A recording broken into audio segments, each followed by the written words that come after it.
बिस्मिल्लाहिर्रहमानिर्रहीम। अच्छा स्टूडेंट्स, आज हम पढ़ेंगे क्लास 10 का पहला टॉपिक, 10th क्लास का पहला टॉपिक ये हम पढ़ेंगे। अच्छा, 10th क्लास का जो सबसे पहला चैप्टर है उसका नाम है वेव मोशन। वेव मोशन, ठीक है। और इसी चैप्टर का सबसे पहला टॉपिक है, उसका नाम भी यही है, वेव्स वेव्स या वेव मोशन हम इसको कहते हैं, ठीक है। अब देख लो, वेव मोशन को हम, वेव्स को उर्दू में हम कहते हैं लहरें, और मोशन हम कहते हैं हरकत को, ठीक है। मोशन हम किसको कहते हैं? हरकत को। अभी हम ये देखते हैं कि वेव मोशन क्या होता है। इसको समझने के लिए देखो, मेरे पास फ़र्ज़ करें यहाँ पर एक सपोर्ट मेरे पास है, एक फिक्स्ड ऑब्जेक्ट मेरे पास है, ये जिस तरह कोई कील दीवार में लगा हुआ है, फिक्स्ड ऑब्जेक्ट, ठीक है। अभी इस फिक्स्ड ऑब्जेक्ट, ये जो मेरे पास एक फिक्स्ड ऑब्जेक्ट है, कोई कील वगैरह है, इसके साथ मैं एक स्ट्रिंग बांधता हूँ, स्ट्रिंग जिसको हम लोग रस्सी कहते हैं। ये एक रस्सी है, ठीक है। रस्सी को उर्दू में क्या कहते हैं? स्ट्रिंग। कोई धागा या कोई रस्सी मैंने इस सपोर्ट के साथ बांधा हुआ है। ये फिक्स्ड ऑब्जेक्ट एक सपोर्ट होता है, जिस तरह हम कील वगैरह जो दीवार में लगा हुआ है उसके साथ हम लोग एक रस्सी को बांधते हैं। तो ये हमारे पास एक रस्सी है। अच्छा देखो, ये रस्सी अभी बिल्कुल स्ट्रेट है, ये कोई मोशन नहीं कर रहा है। देखो, ये रस्सी बिल्कुल स्ट्रेट है, रेस्ट की हालत में, कोई मोशन नहीं कर रहा है। तो रस्सी की इस पोजीशन को हम क्या कहते हैं? Mean position. मीन पोजीशन, और उर्दू में इसको कहते हैं वस्ती नुक्ता, ठीक है। देखिए, रस्सी बिल्कुल स्ट्रेट है, ये कोई मोशन नहीं कर रहा, रेस्ट की हालत में है। तो रस्सी की ये जो पोजीशन है रस्सी की, इसको हम क्या कहते हैं? मीन पोजीशन, और उर्दू में इसको क्या कहते हैं? वस्ती नुक्ता। फिर मैं क्या करता हूँ, रस्सी के इस सिरे पर एक फोर्स लगाता हूँ, फोर्स, ठीक है। और वो फोर्स मैं अप एंड डाउन लगाऊंगा, अप एंड डाउन। अप का मतलब क्या होता है? ऊपर, डाउन का मतलब क्या होता है? नीचे।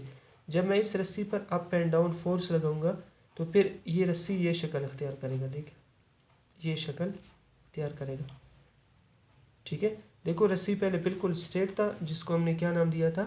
Mean position. फिर हमने रस्सी पर एक फोर्स लगाया, अप एंड डाउन फोर्स, ऊपर नीचे, जिसकी वजह से रस्सी ने ये शक्ल अख्तियार किया, ठीक है।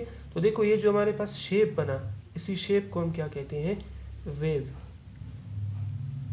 इसी शेप को हम क्या कहते हैं? वेव कहते हैं। अब देखो, ये रस्सी पहले हमारे पास बिल्कुल स्ट्रेट था, फिर हमने रस्सी पर फोर्स लगाया। अभी रस्सी पर जो हम लोगों ने फोर्स लगाया, फोर्स लगने का मतलब ये होता है कि हमने रस्सी को डिस्टर्ब किया।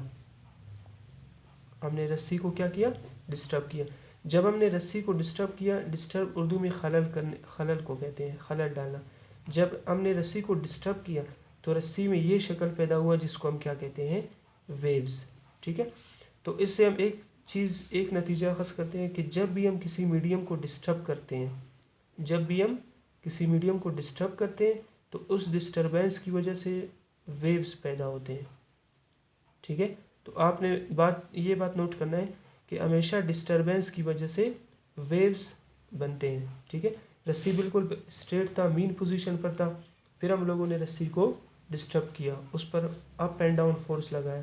अप एंड डाउन फोर्स लगने का मतलब हमने रस्सी को डिस्टर्ब किया, और उस डिस्टर्बेंस की वजह से रस्सी में क्या पैदा हुए? वेव्स। अब देख लो, मीडियम हम उस चीज़ को कहते हैं जिसमें वेव बनता है, ठीक है, मीडियम। अभी देखें, रस्सी, यहाँ पर रस्सी हमारे पास मीडियम है, क्योंकि रस्सी में क्या पैदा हो रहे हैं? वेव्स पैदा हो रहे हैं। जिस चीज़ में वेव पैदा होते हैं उसको हम क्या कहते हैं? मीडियम कहते हैं, ठीक है। जिस तरह पानी में भी वेव्स पैदा होते हैं तो पानी को भी हम मीडियम कहते हैं, ठीक है। तो यहाँ पर रस्सी जो हमारे पास एक मीडियम था, उसको हम लोगों ने डिस्टर्ब किया, डिस्टर्बेंस की वजह से उसमें क्या पैदा हुए? वेव्स। और ये डिस्टर्बेंस, ये इस पॉइंट से लेकर इस पॉइंट तक, मतलब ये डिस्टर्बेंस यहाँ से लेकर यहाँ तक ट्रांसफ़र होता है, ठीक है। तो वेव्स क्या होते हैं, वेव्स असल में क्या होते हैं, डिस्टरबेंस होता है जो किसी भी मीडियम में पैदा होते हैं। जब हम किसी मीडियम को डिस्टर्ब करते हैं तो उसमें वेव्स पैदा होते हैं, और ये डिस्टरबेंस एक पॉइंट से दूसरे पॉइंट तक ट्रांसफ़र होता है। अब रस्सी को हमने यहाँ पे डिस्टर्ब किया, लेकिन ये डिस्टरबेंस आगे भी गया, ठीक है। इसी तरह पूरा रस्सी डिस्टर्ब हुआ और हमारे पास क्या बना, वेव्स, ठीक है। एक और एग्जांपल हम लेते हैं। अच्छा, ये हमारे पास पानी है, एक कंटेनर है, कंटेनर वो चीज़ होता है जिसमें हम लोग पानी डालते हैं, ठीक है। कोई भी चीज़ हो सकता है, कोई, इसमें पानी है, फ़र्ज़ करिए सारा इसमें वाटर है। अब ये पानी बिल्कुल रुका हुआ है, मतलब कोई हरकत नहीं कर रहा, ठीक है। तो इस पानी की इस पोजीशन को हम क्या कहते हैं, मीन पोजीशन, क्या कहते हैं इसको, मीन पोजीशन, ठीक है। अभी मैं पानी को डिस्टर्ब करता हूँ। अच्छा, पानी को हम स्टेशनरी भी कहते हैं क्योंकि पानी यहाँ रुका हुआ है, पानी कोई हरकत नहीं कर रहा, ठीक है। अब मेरे पास एक पेंसिल है, पेंसिल, उस पेंसिल को मैं पानी के अंदर ऐसे डालता हूँ, ठीक है, और फिर इसी पेंसिल से पानी को डिस्टर्ब करता हूँ। जिस तरह मेरा हाथ आपको नज़र आ रहा है, यहाँ पानी रखा हुआ है, तो मैं पानी को इस तरह हाथ से डिस्टर्ब करता हूँ। जब मैं पानी को डिस्टर्ब करता हूँ तो पानी ये गोल शक्ल अख्तियार करेगा, देखिए ये, ठीक है। तो इसी गोल शेप को हम क्या कहते हैं, वेव्स, ठीक है। तो देखो, इससे भी हमें पता चला कि जब हम पानी को डिस्टर्ब करेंगे तो पानी में क्या पैदा होते हैं, वेव्स। तो हमने ये समझना है कि जब भी हम किसी मीडियम को डिस्टर्ब करते हैं तो उसमें हमेशा वेव्स पैदा होते हैं।